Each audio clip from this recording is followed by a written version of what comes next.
جیسے ہی امام حسین علی اصغر کو میدان میں لے آتے ہیں تو فوج یزید ہنسنا شروع کرتی ہے کہ شاید حسین قرآن لے کے آیا ہے۔ اتنی دیر میں امام حسین اپنی عبا میں چھپے ہوئے علی اصغر کو ظاہر کرتے ہیں اور فرماتے ہیں، اے میرے نانا کی امت، یہ 6 ماہ کا رسول اللہ کا نواسا ہے، اگر تمہاری جنگ ہے تو مجھ سے ہے، اس معصوم بچے نے تمہارا کیا بگاڑا ہے؟ ارے 3 دن مسلسل پیاسا رہنے کی وجہ سے اس کی ماں کا دودھ خشک ہو گیا ہے، اسے تھوڑا پانی دے دو، اسے آرام مل جائے گا۔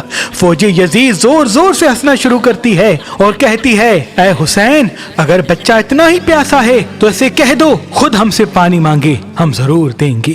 امام حسین نے فرمایا، اے اصغر، اپنے نانا کی امت سے پانی مانگ۔ علی اصغر کے لب ہلنے لگتے ہیں اور وہ فوج یزید کی آنکھوں میں آنکھیں ڈال کے کہتے ہیں، اے میرے نانا کی امت، میں 3 دن کا پیاسا ہوں، مجھے تھوڑا پانی دے دو۔ تاریخ نے لکھا، علی اصغر پیاس سے ایسے تڑپ رہے تھے جیسے مچھلی پانی کے بغیر تڑپتی ہے، اور آپ کی آواز میں اتنا درد تھا کہ فوج یزید کا دل نرم ہونے لگتا ہے۔ اتنے میں عمر بن سعد کہے، اے حرملہ، ایسا نہ ہو کہ فوج میں بغاوت ہو جائے، جلد نشانہ لے اور اس بچے کو قتل کر دے۔ بس وہ نشانہ لیتا ہے، 1 مرتبہ نشانہ لیتا ہے لیکن تیر چلا نہیں پاتا، دوسری مرتبہ کوشش کرتا ہے، تیر چلا نہیں پاتا، جب تیسری مرتبہ بھی تیر نہیں چلا پاتا تو عمر بن سعد کہتا ہے کہ پورے لشکر میں تجھ سے بڑا بے رحم کوئی نہیں، تجھ سے یہ بچہ نہیں مارا جاتا۔ حرملہ کہتا ہے، میں جیسے ہی بچے کا نشانہ لیتا ہوں تو خیام سے کوئی سیاہ لباس والی بی بی دور سے اشارہ کرتی ہے کہ اے ظالم نہ مار، یہ تیرے رسول کا نواسا ہے، 6 ماہ کا بچہ ہے۔ عمر بن سعد کہتا ہے، تو خیام کی طرف نہ دیکھ، بس اس بچے کو قتل کر دے۔ تاریخ نے لکھا، عرب میں جس تیر سے جانوروں کا شکار کیا جاتا تھا اس تیر سے علی اصغر کا نشانہ لیتا ہے، اس کی 3 نوکیں تھیں، جیسے ہی تیر وہ چلاتا ہے، تیر اتنا وزنی تھا کہ علی اصغر کو چیر کے امام حسین کے بازو پہ لگتا ہے، آپ کے جسم مبارک سے خون اور دودھ بہنا شروع ہوتا ہے۔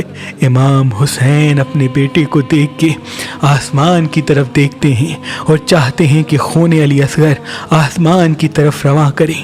آواز آتی ہے، اے حسین، قیامت تک پانی نہیں برسے گا۔ امام حسین چاہتے ہیں خون کو زمین کی طرف رواں کریں۔ آواز آتی ہے، حسین، قیامت تک اناج نہیں اگلے گا۔ امام حسین اپنے چہرے پہ مل کے اللہ سے کہتے ہیں، اے اللہ، میں روز محشر تیری دربار میں ایسے ہی آؤں گا، بس اپنے بچے کو عبا میں چھپائے۔ خیام کو آتے ہیں اور کہتے ہیں، اے رباب، اپنے بیٹے کو لے۔ بی بی رباب نے جیسے ہی عبا کو ہٹایا تو چیخ کے رو کے کہتی ہیں، اے اللہ، یہ کتنے ظالم ہیں، کیا ان کا خود کا کوئی بیٹا نہیں؟ یہ کیسے رسول اللہ کے بچوں پہ ظلم کر رہے ہیں؟ امام حسین بی بی رباب کو دلاسا دیتے ہیں اور فرماتے ہیں، اس ہمارے بچے کی قربانی رہتی دنیا تک یاد رکھی جائے گی۔ اے رباب، ہماری شہادت کے بعد ہماری لاش کو پامال کیا جائے گا، ہمارے سروں کو کاٹا جائے گا۔ میں نہیں چاہتا کہ اس معصوم بچے کی لاش کی بھی بے حرمتی ہو۔ آؤ، خیام کے پیچھے بچے کی قبر بناتے ہیں۔ امام حسین اور بی بی رباب خیموں کے پیچھے کھڈا کھودتے ہیں اور وہاں علی اصغر کو تدفین کر دیتے ہیں۔ تاریخ نے لکھا، جیسے ہی امام حسین کی شہادت کے بعد تمام شہیدوں کے سروں کو کاٹا جا رہا تھا تو اتنے میں آواز آتی ہے کہ اس بچے کی لاش نہیں ملتی جس کو حسین پانی پلانے کے لیے میدان میں لے آئے تھے۔ بس ہر کوئی نیزہ ہاتھ میں لے کے کربلا کی زمین پہ مارنا شروع کرتا ہے کہ امام حسین نے ادھر ہی کہیں تدفین کیا ہوگا۔ بس ایک نیزہ زمین پہ لگ کے جیسے ہی بلند ہوتا ہے تو اس پہ علی اصغر کی لاش بھی پرواز کرنے لگتی ہے۔